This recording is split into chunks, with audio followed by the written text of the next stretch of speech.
प्यारे बच्चों नमस्कार।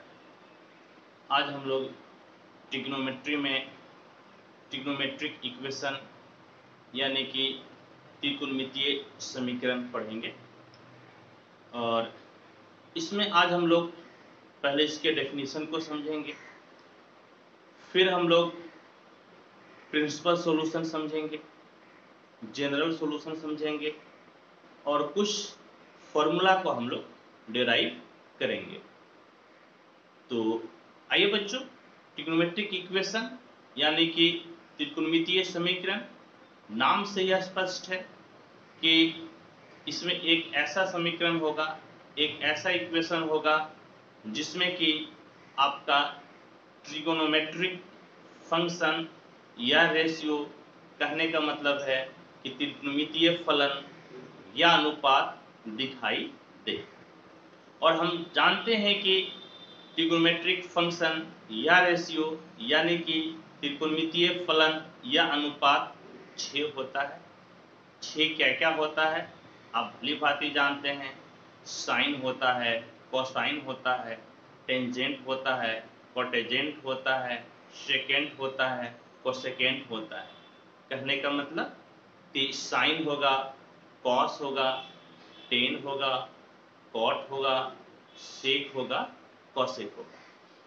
तो जो हम लोग आज पढ़ने वाले हैं ट्रिग्नोमेट्रिक इक्वेशन, नाम से स्पष्ट है, क्लियर है, एक ऐसा समीकरण, एक ऐसा इक्वेशन जिसमें ये आपके ट्रिग्नोमेट्रिक फंक्शन, रेशियो, त्रिकोणमितीय फलन, अनुपात दिखाई दे, उसको हम लोग कहते हैं त्रिकोणमितीय समीकरण यानी कि ट्रिगोनोमेट्रिक इक्वेशन। तो आइए सबसे पहले मैं इसके डेफिनेशन को लिखता हूँ। मैं पहले परिभाषा को लिखता हूँ।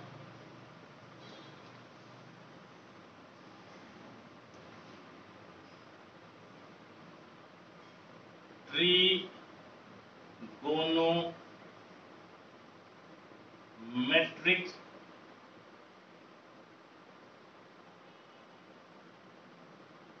इक्वेशन यानी कि त्रिकोणमितीय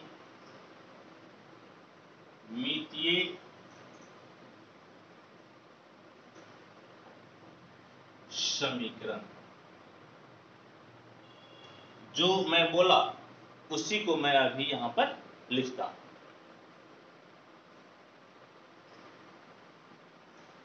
एन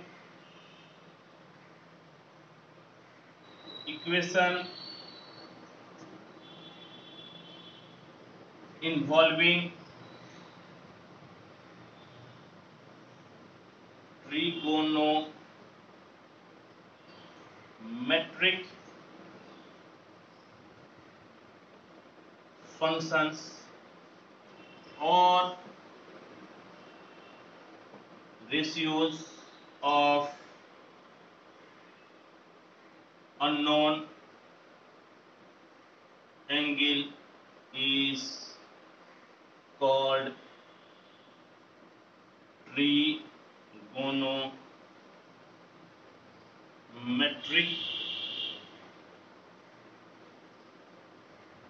इक्वेशन। मैं हिंदी में भी लिख देता हूं।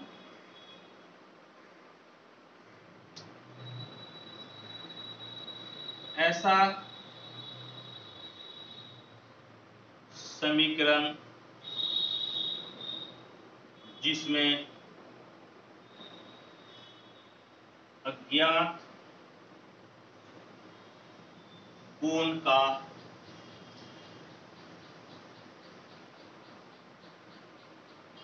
त्रिकोणमितीय फलन या अनुपात हो, उसे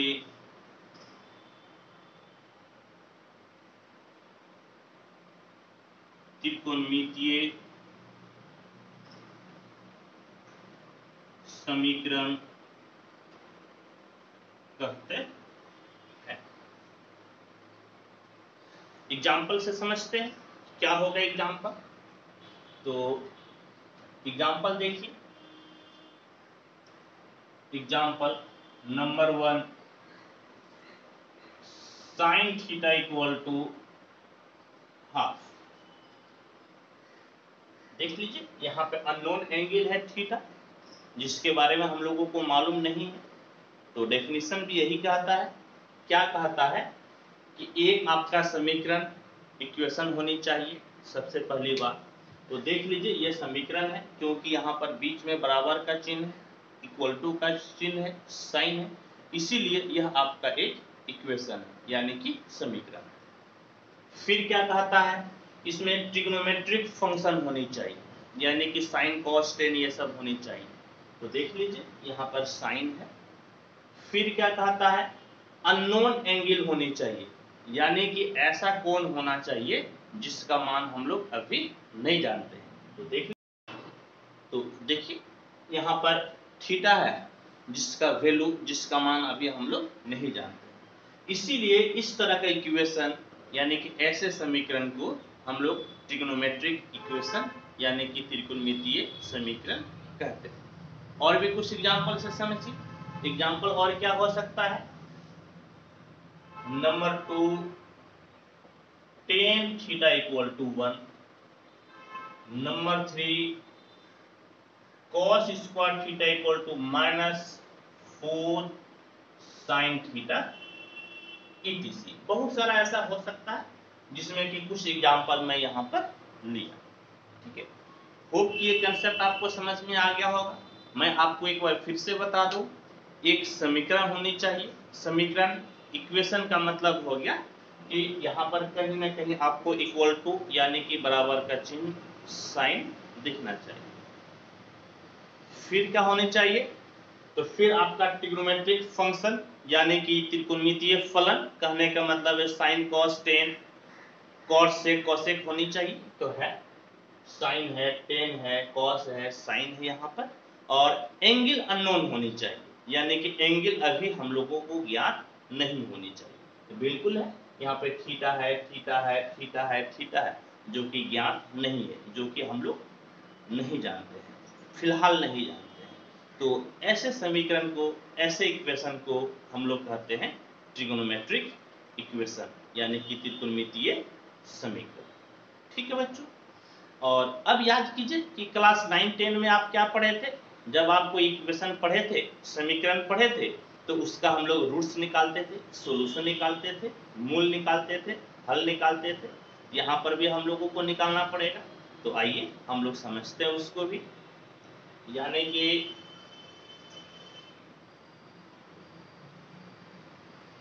सॉल्यूशन और रूट्स ऑफ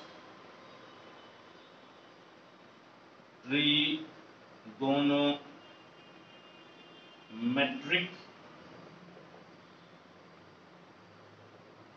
इक्वेशन।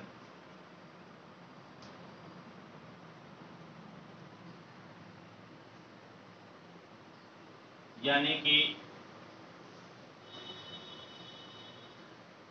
त्रिकोणमितीय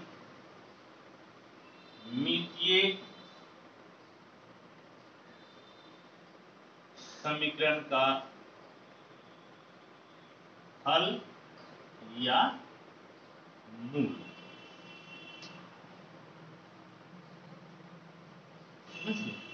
हल या मूल यानी कि आप कैसे इसको सॉल्व कीजिएगा, समझ गए। तो आइए हम लोग इसके बारे में समझते हैं। तो पहले इसका डेफिनेशन पढ़ लीजिए। A value of unknown angle fit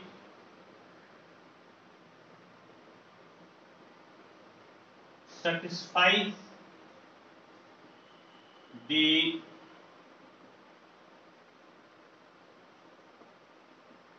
trigonometric equation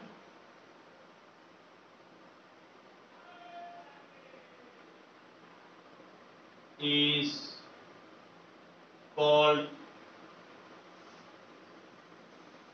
its solution और रूट्स। कहने का मतलब है अज्ञात कोण का मान, समझ, अज्ञात कोण का मान जो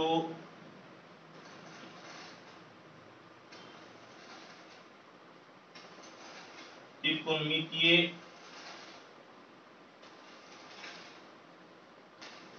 समीकरण को संतुष्ट करता है,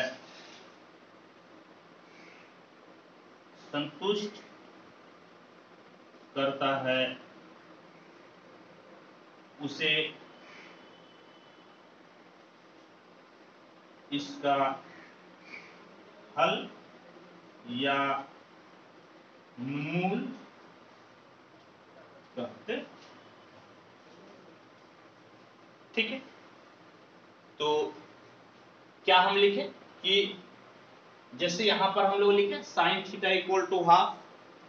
अब क्या है कि यदि इस थीटा का हम लोग वैल्यू निकाल लें जो कि इसको सेटिस्फाई करता हो, तो इसको हम लोग बोलेंगे, क्या बोलेंगे, सॉल्यूशन या रूट्स।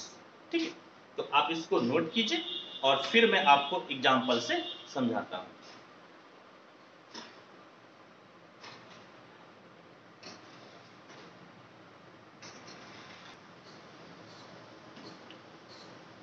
अब हम लोग एग्जाम्पल से समझते हैं। क्या एग्जाम्पल है? तो एग्जाम्पल आपका है number 1, sine theta equal to half. अब आपको थीटा को फाइंड करना है, मालूम करना है।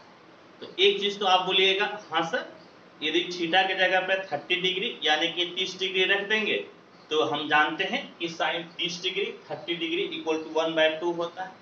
और बिल्कुल ही आप अपनी जगह पे सही हैं। तो आप क्या लिखिएगा, आप लिखिएगा कि थीटा इक्वल टू 30 डिग्री। कहने का मतलब है कि π/6 बिल्कुल सही है।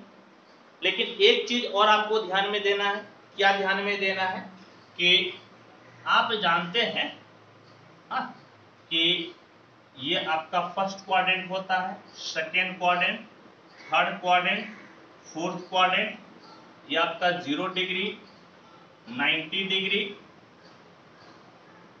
180 डिग्री, 270 डिग्री, 360 डिग्री।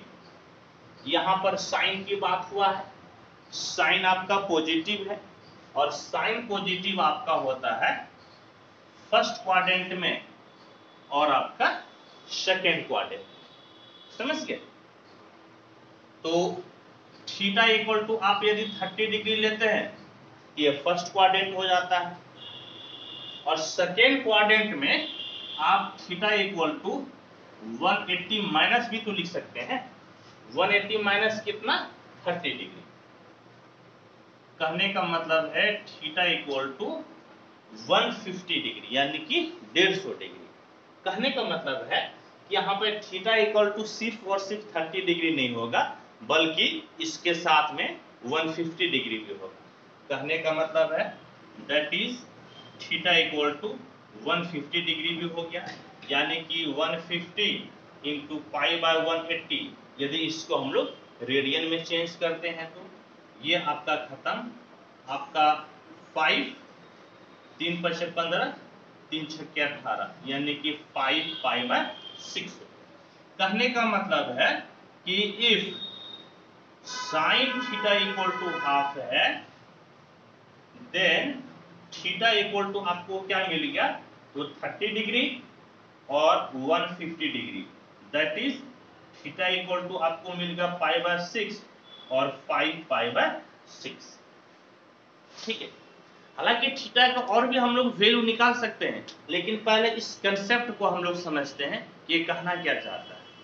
ये जो हम लोग दो वैल्यू निकाले, यह दो वैल्यू 0 से लेकर 360 डिग्री तक ही है, यानी कि 0 डिग्री से 360 डिग्री तक। हाँ, यानी कि यहां पर क्या लिखिएगा, that is if sin theta equal to half,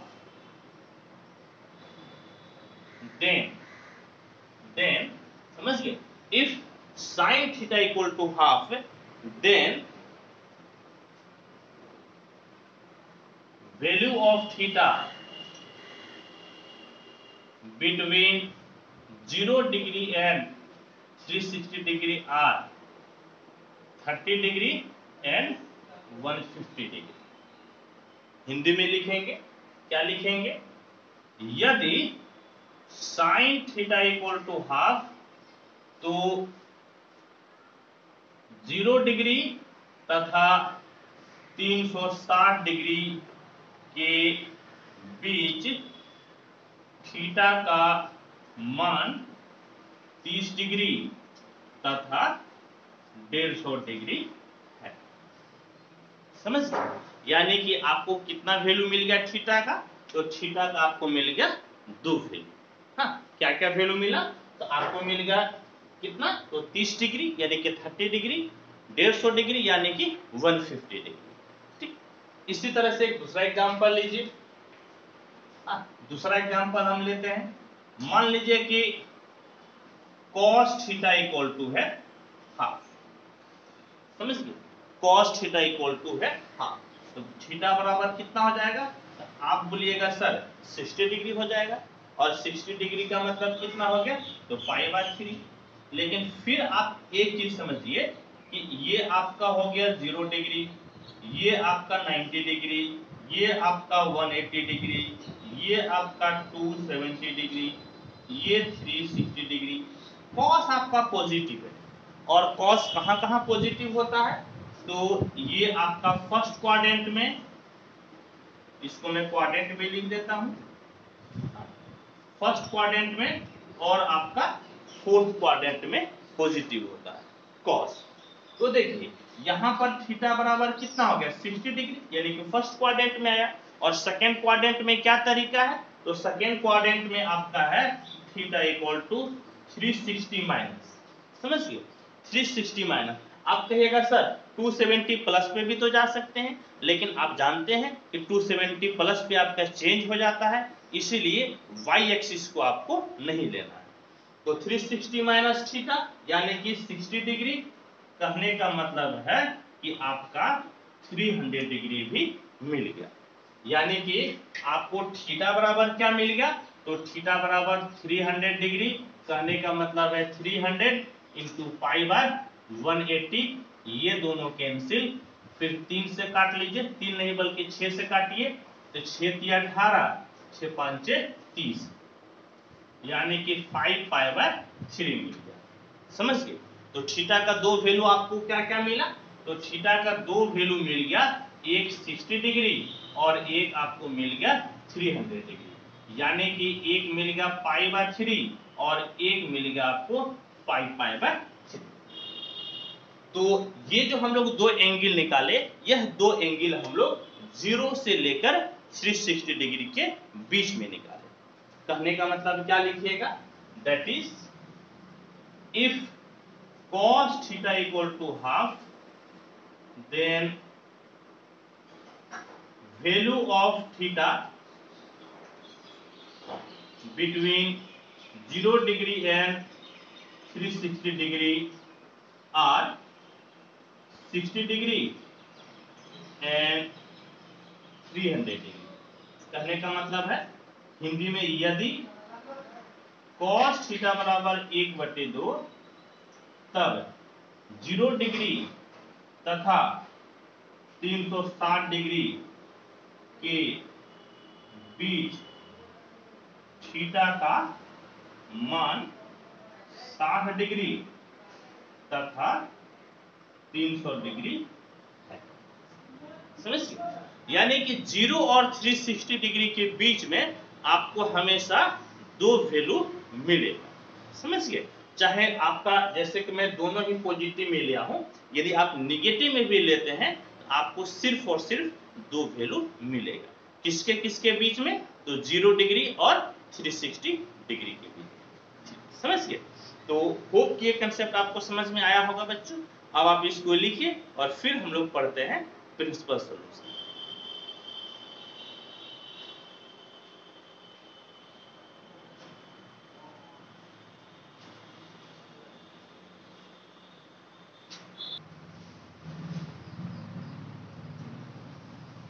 आइए अब हम लोग पढ़ते हैं प्रिंसिपल सॉल्यूशन क्या होता है। यानी कि principal solution of a trigonometric equation, कहने का मतलब त्रिकोणमितीय समीकरण का मुख्य या प्रधान हल। समझ गए?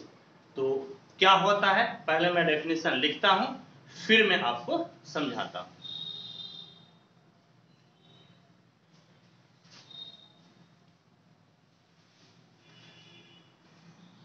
The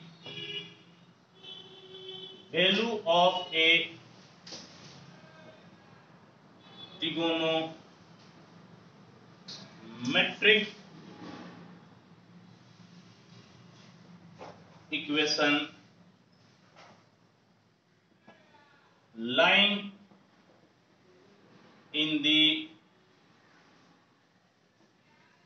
interval 0 to pi। ध्यान रहे एक चीज कि यहां पर 0 के आगे मैं लिखा हूं, हाँ, क्या लिखा हूं मैं, तो स्क्वायर ब्रैकेट, यानी कि हिंदी में जो आप बोलते हैं बोलचाल की भाषा में बड़की ब्रैकेट, और 2 पाई के सामने मैं बगल में लिखा हूं छोटकी ब्रैकेट, इसको आप कह सकते हैं कर्व ब्रैकेट, जो टेक्निकल नाम है। तो देखिए जब ये स्क्वायर ब्रैकेट यानी कि बड़की ब्रैकेट रहे इसका मतलब वो शामिल होता है, और जब छोटकी ब्रैकेट यानी कि कर्व ब्रैकेट रहे इसका मतलब वो शामिल नहीं होता है, वो इंक्लूड नहीं होता है। यानी कि 0 आपका है इंक्लूडेड और 2 पाई है एक्सक्लूडेड, यानी कि 0 इंक्लूड होगा और 2 पाई आपका इंक्लूड नहीं होगा। तो क्या है, the value of a trigonometric equation like in the interval इतना इज कॉल्ड प्रिंसिपल सॉल्यूशन। समझ गए? तो यानी कि अभी इसके पहले जो हम लोग एग्जाम्पल पढ़े थे, तो वही जो एग्जाम्पल है, वही जो वैल्यू, तो जो वैल्यू आता है 0 और 360 डिग्री के बीच में, वही आपका क्या कहलाता है, तो कहलाता है प्रिंसिपल सॉल्यूशन। समझ गए? इसको एग्जाम्पल से, जो एग्जाम्पल लिए हैं हम लोग लिए थे, उसी एग्जाम्पल को मैं फिर से लिख देता हूं। Example number 1, sine theta equal to half है, देन थीटा इक्वल टू π/6 और 5π/6, यही आया था। π/6 यानी कि 30 डिग्री आया था, 5π/6 यानी कि 5 से 15 150 डिग्री, इसको हम लोग कहते हैं principal solution. Sine theta equal to इतना, if sine theta equal to इतना, देन थीटा बराबर इतना यानी इतना, are called principal solution. Second example ले लीजिए, क्या लिया था second example, if cos theta equal to half, then theta equal to क्या क्या आया था, तो एक तो आया था आपका π/6, π/6 नहीं बल्कि π/3, और फिर आपका आया था कितना, तो π/3 एक आया था आपका 300 डिग्री। 300 डिग्री का मतलब कितना हो गया, आपका हो गया 5π/3। समझ गए? दो वैल्यू हम लोग निकाले थे, क्या निकाले थे, एक π/3 और दूसरा निकाले थे 5π/3, और कॉल्ड प्रिंसिपल सॉल्यूशन। समझ गए? यानी कि प्रिंसिपल सॉल्यूशन आपको जब भी मिलेगा तो आपको कितना मिलेगा, 2 मिलेगा। और इस चीज को हम लोग 0 डिग्री से लेकर 360 डिग्री के बीच में ही लेंगे। और याद रहे एक चीज यहां पर मैं लिख दिया हूं कि 0 डिग्री आपका इंक्लूड हो सकता है, लेकिन 360 डिग्री यानी कि 2 पाई को आप इंक्लूड नहीं कीजिए। समझ गए? ये आपका कहलाता है प्रिंसिपल सॉल्यूशन। कितना मिलता है, याद रहे 2 ही मिलता है। ठीक है, अब आप इसको नोट कीजिए, फिर हम लोग जनरल सॉल्यूशन को पढ़ते हैं।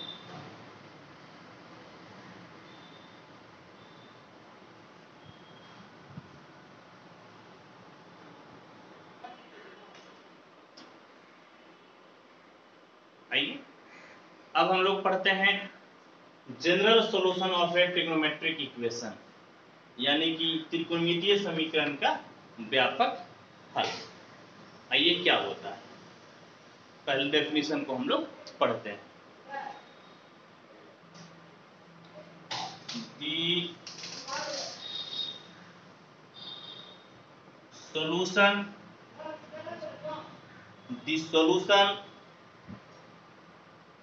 consisting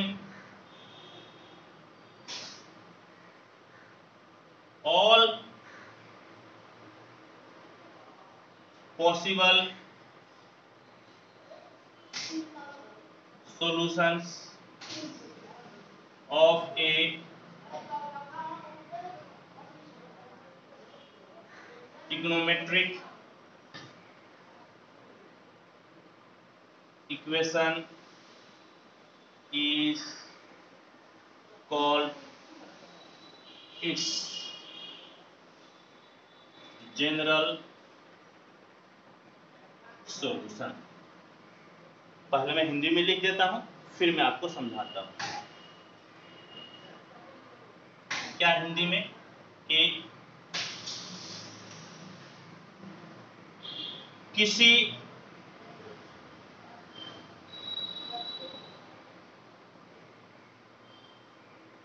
त्रिकोणमितीय समीकरण का सभी संभव मान उसका व्यापक हल कहलाता है। क्या बोले बच्चों, मैं बोला कि कोई आपका ट्रिग्नोमेट्रिक इक्वेशन है, जैसे कि मैं इसके पहले 2-3 एग्जांपल आपको लेकर समझाया था, उसमें मैं सिर्फ और सिर्फ 2 एंगल निकाला था। तो यहां पर कहता है कि जबकि मैं उस समय भी बोला था कि 2 ही एंगल नहीं संभव है, और भी कई सारे एंगल संभव हैं। तो यदि सारे एंगल्स जो कि पॉसिबल है, सारे एंगल्स के उस समुच्चय को, उस सेट्स को, उस समूह को हम लोग क्या बोलते हैं, हम लोग बोलते हैं उसका व्यापक हल, यानी कि जनरल सॉल्यूशन। समझ गए? इस पर हम लोग कई सारे फॉर्मूला को डिराइव करेंगे, सिद्ध करेंगे, प्रूव्ड करेंगे। तो अभी मैं इसको रोकता हूं और इसको और डिटेल से हम लोग पढ़ेंगे, लेकिन थोड़ा बाद में। इसके पहले मैं एक चीज आपको बताता हूं, वह आपका है ट्रिगोनोमेट्रिक आइडेंटिटी। ये सीखना आपको बहुत जरूरी है। क्या है ट्रिगोनोमेट्रिक आइडेंटिटी? ट्रिगोनोमेट्रिक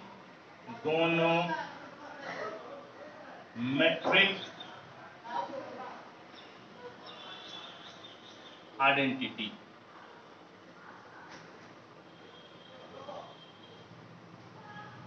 एक एग्जांपल से समझिए। Sine square x plus cos square x बराबर 1 होता है। ये हमेशा सही है for all x, for all x. ये एक्स के सभी मान के लिए संभव नहीं। Sine square x plus cos square x equal to 1, ये आपका x के किसी भी मान के लिए, किसी भी वैल्यू के लिए जिसमें sin x और cos x डिफाइंड है, ये सभी के लिए आपका सही है। तो ऐसा रिलेशन जिसमें कि इक्वलिटी का साइन हो, यानी कि बराबर का चिन्ह हो, और वो सभी आपका x यानी कि सभी एंगल, सभी अननोन एंगल के लिए यदि सही हो तो उसको हम लोग बोलते हैं आइडेंटिटी। और यदि वो कुछ सिलेक्टेड एंगल के लिए ही संभव हो, कुछ सिलेक्टेड कोण, कुछ दिए गए स्पेशल कोण के लिए, एंगल के लिए ही यदि वह सही हो, उसको हम लोग बोलते हैं इक्वेशन। तो बच्चों, आइडेंटिटी और इक्वेशन में आपको समझ में आया अंतर? जो इक्वेशन है कुछ सिलेक्टेड एंगल के लिए ही होता है, जबकि आइडेंटिटी सभी एंगल के लिए सही होता है। यही आपका इक्वेशन और आइडेंटिटी में अंतर है, यानी कि ट्रिग्नोमेट्रिक इक्वेशन और ट्रिग्नोमेट्रिक आइडेंटिटी में ये अंतर है।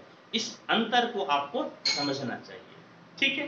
होप कि आप समझ गया होंगे बच्चों। तो अब आप इसको नोट कीजिए और फिर हम लोग कुछ एंगल्स के लिए, यानी कि जो ट्रिग्नोमेट्रिक फंक्शन है, जो आपका त्रिकोणमितीय फलन है, उसके कुछ थ्योरम को पढ़ते हैं।